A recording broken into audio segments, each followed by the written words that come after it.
गाजियाबाद के जिला मुख्यालय पर बच्चों के एडमिशन को लेकर सभी माताएं बहनें अपने बच्चों को लेकर जिला मुख्यालय पर आईं और सभी ने जिला मुख्यालय पर आने के बाद डीएम कार्यालय का घेराव किया और अपनी मांगों को लेकर उन्होंने बताया कि हमारे बच्चों के एडमिशन नहीं हो पा रहे हैं, इस वजह से हमें जिला मुख्यालय पर आना पड़ा क्योंकि हमारे बच्चों के जो एडमिशन है उसके लिए वो फीस मांग रहे हैं मोटी, और उसके साथ साथ में बच्चों के एडमिशनों को वो इतनी आसानी से नहीं कर पा रहे हैं, तो इसलिए हमें ज़िला मुख्यालय पर मजबूरन आना पड़ा।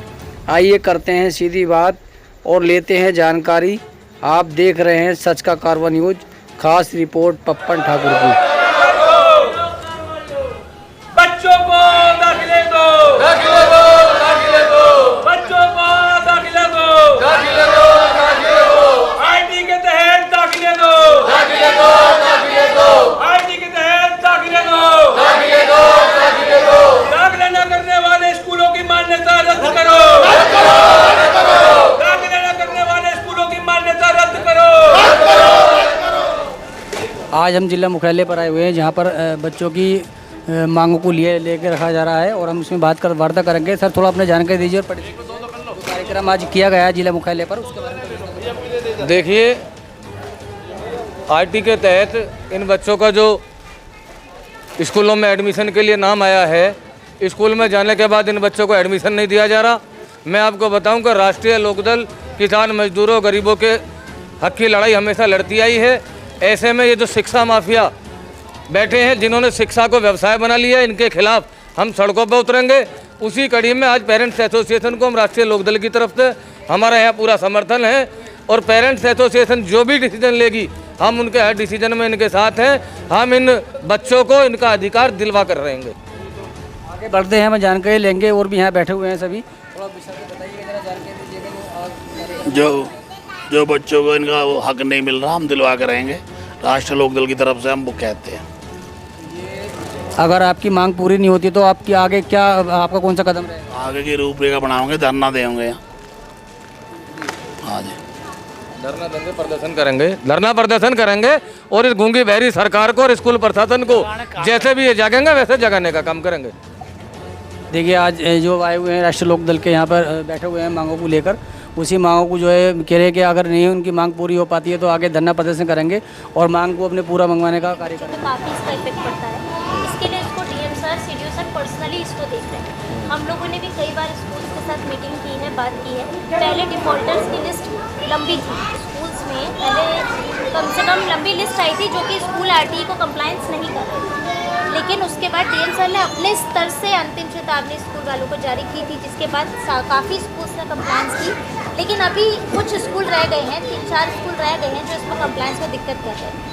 तो उसी के लिए अभी 10 तारीख को यहाँ पे मीटिंग हुई थी जो सीडीओ सर ने ली थी कि अब ये वाले स्कूल्स जो हैं, अगर ये अब कंप्लायंस अभी भी नहीं कर रहे हैं तो इनके मान्यता के लिए रद्द करने के लिए इसके लिए लिखा जाए।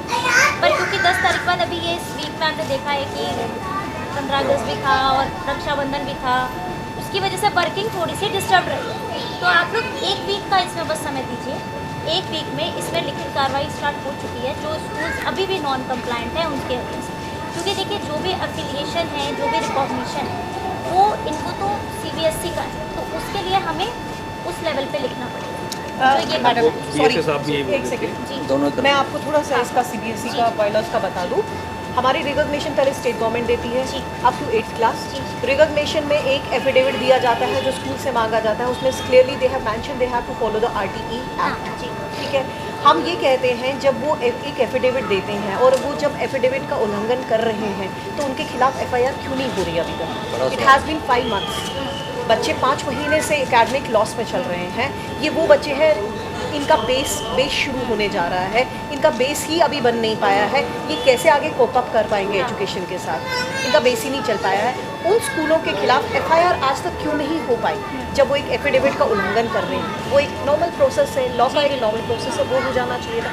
सेकंड थिंग, जब वो रिकॉग्निशन अब सीबीएसई स्कूल्स की बात कर रही हैं, सीबीएसई स्कूल्स वाले हमेशा यही एक रॉन्ग इन्फॉर्मेशन, मिस कम्युनिकेशन जो करते हैं एडमिनिस्ट्रेशन के साथ, वो ये करते हैं कि it's a CBSE school, nothing to do with the state government, but it's completely wrong. If you go with the CBSE bylaws, it's clearly mention, क्योंकि हम लोगों ने सीबीएसई में प्रोटेस्ट करके उसको चेंज करवाया था बायलॉज को।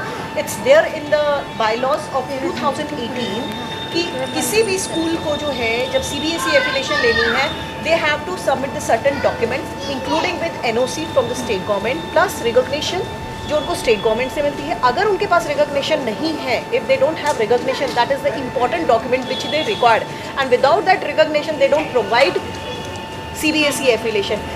तो CBSE is only the examination body, nothing to do with the academics.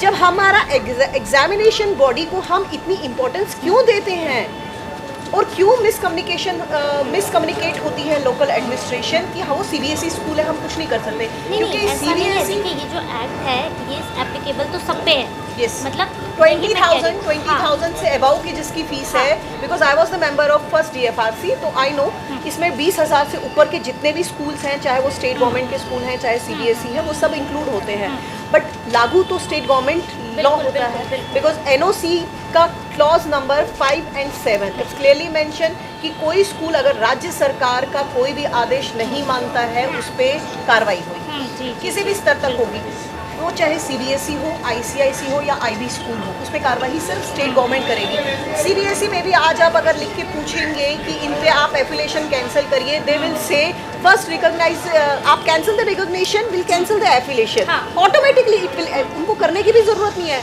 आप रिकॉग्निशन कैंसिल करिए, ऑटोमेटिकली सीबीएसई एफिलिएशन कैंसिल होगी। So there is nothing to do with the CBSE affiliation, CBSE कहीं भी involve नहीं है। जो मान्यता है उसी को, क्योंकि देखिए स्कूल्स पहले ज़्यादा थे, कोविड के बाद लोग स्कूलों ने बहुत एक्सक्यूजेस दिए हैं इस चीज़ के लिए, तो बहुत सारे स्कूल्स थे जो नॉन कंप्लायंट थे। जब हमारी तरफ से काफ़ी करस्पॉन्डेंस हुआ, डीएम सर ने भी पर्सनली काफ़ी करस्पॉन्डेंस हुआ, सिटी मजिस्ट्रेट सर ने स्कूल्स की मीटिंग्स ली, तो उसके बाद बहुत सारे स्कूल कंप्लायंट हुए।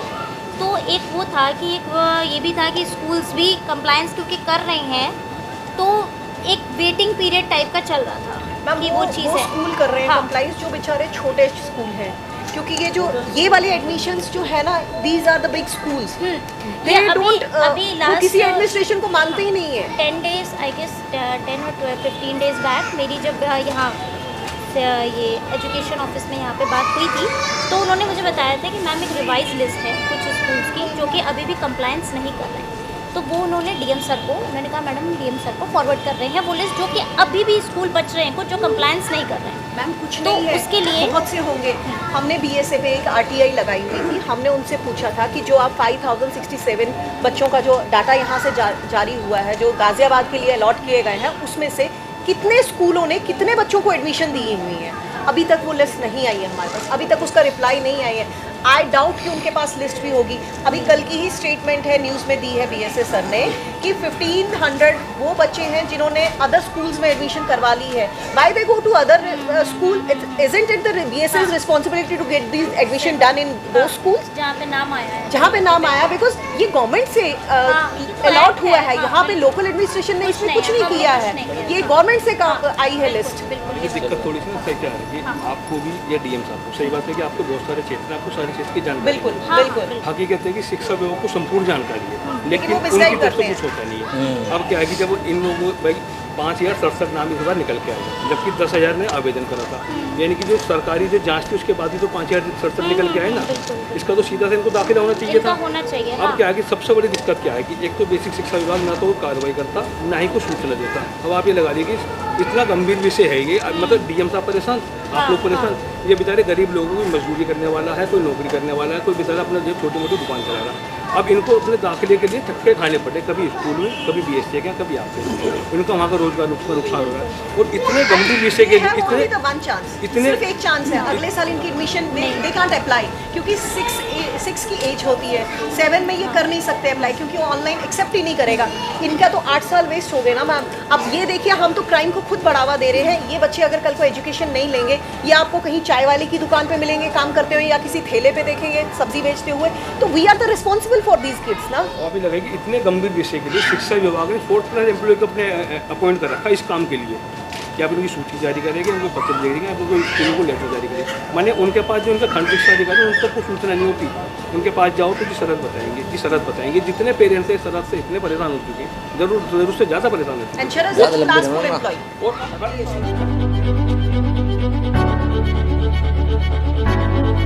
लाइसेंस की दुनिया का बेमिसाल संगम, हर खुशियों को लेंगे आप जीत, बस अपने जीवन में इस्तेमाल करें। 71775